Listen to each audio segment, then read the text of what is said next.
آج پوری دنیا میں جو سب سے بڑی خبر ہے جس پہ تبصرے ہو رہے ہیں وہ یہ ہے کہ اسرائیل کی طرف سے حماس کے جو پولیٹیکل ونگ کے سربراہ ہیں اسماعیل ہانیہ صاحب، ان کو تہران میں ان کی رہائش گاہ پر شہید کر دیا گیا ہے۔ اب اسماعیل ہانیہ صاحب کی جو شہادت ہے اس کے صرف ایران کی سیاست پر اثرات مرتب نہیں ہونے بلکہ پورے خطے کی سیاست پہ اثرات مرتب ہونے ہیں، جس میں کہ پاکستان بھی شامل ہے، کیونکہ پاکستان جو ہے وہ ایران کا ہمسایہ ہے۔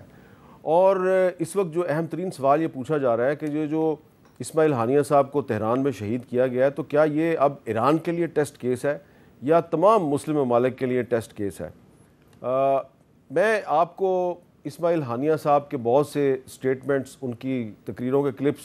سنوا سکتا ہوں، لیکن میں ابھی آپ کو صرف ایک کلپ سنواؤں گا جس میں کہ وہ نماز پڑھا رہے ہیں، اس میں وہ جو قرآن پاک کی جس آیت کی تلاوت کریں ذرا وہ سنیں۔ وَلَا تَحْسَبَنَّ الَّذِينَ قُتِلُوا فِي سَبِيلِ اللَّهِ أَمْوَاتًا بَلْ أَحْيَاءٌ عِندَ رَبِّهِمْ يُرْزَقُونَ۔ تو یہ نماز کے دوران جو تلاوت کر رہے تھے یہ آیت ہے سورہ آل عمران کی، جس کا ترجمہ یہ ہے کہ اور جو اللہ کی راہ میں شہید کیے گئے ہرگز انہیں مردہ خیال نہ کرنا بلکہ وہ اپنے رب کے پاس زندہ ہیں، انہیں رزق دیا جاتا ہے۔ تو اب آپ دیکھیں کہ یہ ان کی ایک خواہش تھی کہ ان کو شہادت کا مرتبہ ملے اور وہ خواہش ان کی پوری ہو گئی ہے۔ لیکن ہم آج اپنی گفتگو کا آغاز اس سوال سے کریں گے کہ یہ جو اسماعیل ہانیہ صاحب کی جو شہادت ہے اس سے اس خطے کے اور پاکستان کی سیاست پہ کیا اثرات مرتب ہوں گے، اور کچھ جو ہماری ڈومیسٹک پالیٹکس ہے اس پہ روز پہ آج بھی بات کریں گے۔ ہمارے ساتھ موجود ہیں بلال اظہر کیانی صاحب، مسلم لیگ نون کے رکن قومی اسمبلی ہیں، اور جناب سینیٹر اون عباس پبی صاحب جو پاکستان تحریک انصاف سے ان کا تعلق ہے۔ بلال صاحب پہلے تو یہ بتائیں نا کہ آپ کو کیا لگ رہا ہے کہ آج پاکستان کے دفتر خارجہ نے تو اس کی مذمت کر دیا ہے، یہ کیا ایک ایران کے لیے ٹیسٹ کیس بنے گا یا تمام مسلم کنٹریز کے لیے کوئی ٹیسٹ کیس بن سکتا ہے؟ جی بسم اللہ الرحمن الرحیم۔ حامد بیر صاحب بہت شکریہ جی اپنے شو میں دعوت دے کا۔ دیکھیے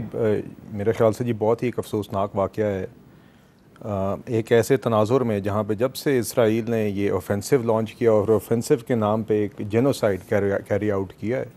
جس کے نتیجے میں جو میں نے لاسٹ فگر دیکھے تھے 38,000 سے زائد آپ کے فلسطینی افراد، جن میں بہت سارے بچے، ہزاروں بچے شامل ہیں، ان کا قتل عام ہوا ہے، جینوسائیڈ ہوا ہے۔ اور اس تناظر کے اندر جہاں پہ نیتن یاہو صاحب جاتے ہیں اور امریکہ کی کانگریس ان کو ایک اسٹینڈنگ اوویشن دے رہی ہے، اس تناظر کے اندر ایک کلین چٹ سی لگ رہی ہے یا امپیونٹی کا مظاہرہ کیا جا رہا ہے۔ تو یہ ایک پیغام ہے کہ آپ نہ ایران کی ساورنٹی کو ریکگنائز کرتے ہیں، کسی بھی ملک کے سوئل پہ جا کے اس طرح کی ایک اسیسینیشن کرنا یہ ایک علیحدہ وائلیشن ہے۔ اور اس کے علاوہ اب حماس چلیں اس ادارے کے اوپر لوگوں کی مختلف آراء ہو سکتی ہیں، مگر اس کے ایک پولیٹیکل ونگ کے جو پولیٹیکل ریپرزنٹیٹیو ہیں وہ بھی کسی اور ملک میں ایک انوگریشن کی سیریمنی پہ گئے ہوئے ہیں، اس کا بھی خیال نہ رکھنا، اور ایک اس ماحول کے اندر پولیٹیکل چینلز کو بند کرنے کی تقریباً یہ بات ہے۔ تو اس چیز کو، اس کی جتنی مذمت کی جائے کم ہے۔ اینڈ آئی ایم شیور جو آپ نے سوال کیا ہے کہ ایران کے لیے بھی یقیناً ٹیسٹ کیس ہے۔ میں آپ کو ایک مثال دے دیتا ہوں کہ خدا نہ خواستہ اگر اس طرح کا واقعہ اسلام آباد میں ہوا ہوتا تو ہم سب یہاں پہ بیٹھ کے کہہ رہے ہوتے کہ کس طرح ہو سکتا ہے کہ کوئی ملک، کوئی بھی اور ملک آ کے ہماری دھرتی کے اوپر کسی بھی شہری کو، چاہے کسی اور ملک کا ہمارے تو ہو چکا ہے نا جی دیکھیے، مگر کبھی بھی یہ ہمارے لیے کوئی خوشائند مطلب کہ دیکھیے نا کبھی ایکسیپٹیبل تو نہیں ہو سکتی نا جی۔ تو اس لیے میرے خیال سے یقیناً ایران کے لیے ایک ٹیسٹ کیس ہوگا۔ مگر اوور آل جی ہم دیکھیے بنیادی بات یہ ہے کہ جو اسرائیل ظلم کر رہا ہے فلسطین پہ،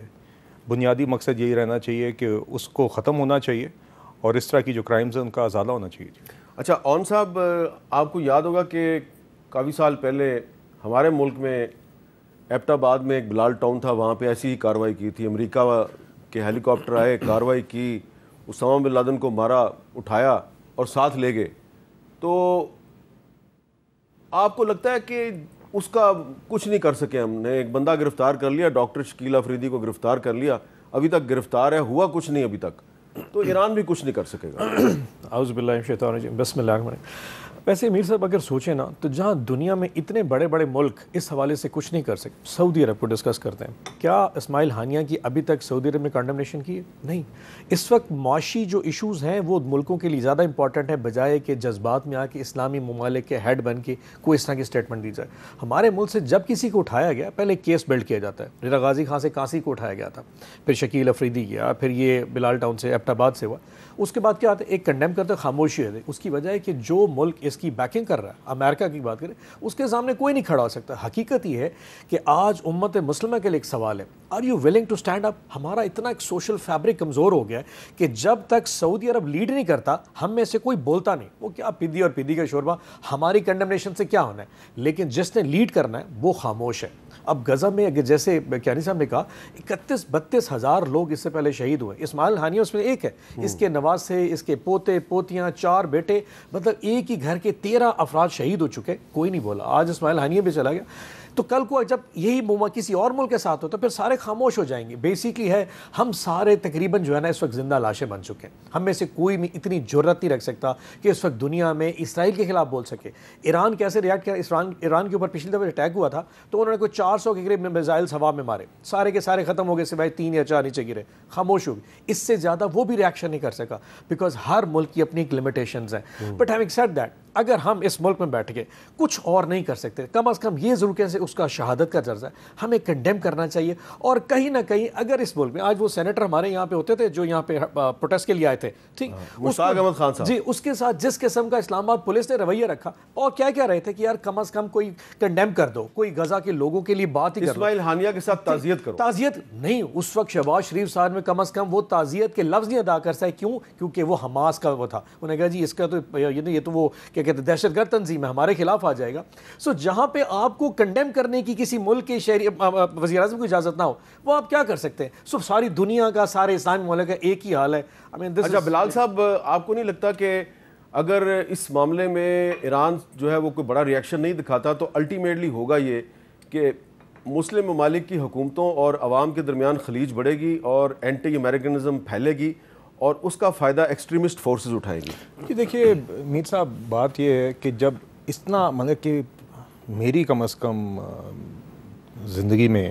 اس طرح کا کھلے عام قتل عام اس اسکیل پہ جینوسائڈ جس طرح کا ہو رہا ہے، دیکھیے یہ تو آپ کسی طرح بھی قابل نہ قبول ہو سکتا اور اس کے خلاف ریاکشن اور غصہ ہونا ہی ہونا ہے۔ یہ جو ریاستیں جن کے پاس طاقت ہے اس کو روکنے کی، جن کے پاس طاقت ہے اسرائیل کو روکنے کی، چونکہ اسرائیل تو دیکھیے ایک کھلے عام قتل کر رہا ہے اور انپولوجیٹکلی قتل کر رہا ہے، اور وہ ایک کمپلیٹ جینوسائیڈ اور فلسطینی لوگوں کے خاتمے کی طرف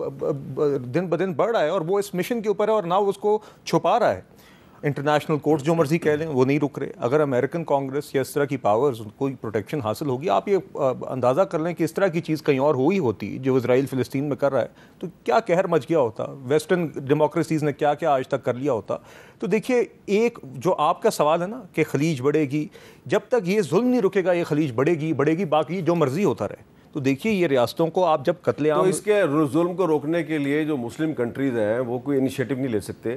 کہ پاکستان OIC کا اجلاس بلائے اور یہ کہے کہ کم از کم آپ یہ کریں کہ جن مسلم ممالک نے اسرائیل کے ساتھ ڈپلومیٹک ریلیشنز ابھی تک قائم رکھے ہوئے وہ ختم کر دیں؟ جی یہ بات آپ کسی اقوام متحدہ میں خود کافی اقوام یونائٹڈ نیشنز نے بھی، آپ نے دیکھا ان کی ہیومینیٹیرین ایجنسیز نے وہاں پہ جا کے جو گراؤنڈ پہ حالات دکھائے کہ ایک ریفیوجی کیمپ ہے، آپ وہاں پہ جاتے ہیں کہ وہاں پہ چلے جائیں، پھر وہاں پہ 15 منٹ کی وارننگ دیتے ہیں جہاں پہ لوگوں کو کہیں جانے کی جگہ نہ ہو۔ جو ریفیوجی کیمپس پہ ہیں جہاں پہ مشکل سے کھانا ہے، وہاں پہ لوگ آلریڈی زخمی ہیں، وہاں پہ آپ بم پھینکنا شروع کر دیتے ہیں، مطلب کہ بالکل قتل عام ہے۔ تو دنیا میں بھی دیکھیے آواز اٹھ رہی ہے، مگر طاقت ہے، اب آپ جب تک وہ طاقت ان کے ساتھ رہے گی تو یہ ظلم جاری رہے گا۔ اور آپ صحیح کہہ رہے ہیں، جہاں تک بات کی ان صاحب نے یہ پرائم منسٹر صاحب کی، دیکھیے پرائم منسٹر صاحب نے SCO کے فورم پہ، دیگر فورمز پہ پاکستان نے اپنا جو اس میں کردار ادا کر سکتا ہے ریاستی سطح پہ بھی، عوام کی سطح پہ بھی، بالکل ہم کنڈیم کرتے رہے ہیں۔ 2 اسٹیٹ سولوشن والی بات تو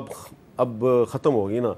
کہ وہ جو انوار اللہ کاکڑ صاحب بھی کہتے تھے اور پھر اس کو رپیٹ کیا ہمارے فورن آفس نے کہ جی مسئلہ فلسطین کا حل 2 اسٹیٹ سولوشن ہے، وہ تو اب بات ہمیں نہیں کرنی چاہیے۔ دیکھیے بس بات یہ جی کہ فلسطینیوں کی، آپ فلسطین بہن بھائی ہیں اور بنیادی طور پہ آپ کے عام شہری ہیں، انسان ہیں، اس طرح کا ظلم آپ صرف مسلمان ہونے کا اس سے تعلق نہیں ہے، تو عام انسان کوئی بھی دنیا میں کہیں پہ بھی اس طرح آج کا ظلم پاکستان میں اور عباس صاحب بہت سے لوگ ایسے بھی ہیں، جب ہم فلسطین کی یا کشمیر کی بات کرتے ہیں وہ کہتے ہیں یار پہلے پاکستان میں جو اس طرح کے واقعات ہیں وہ تو روکو،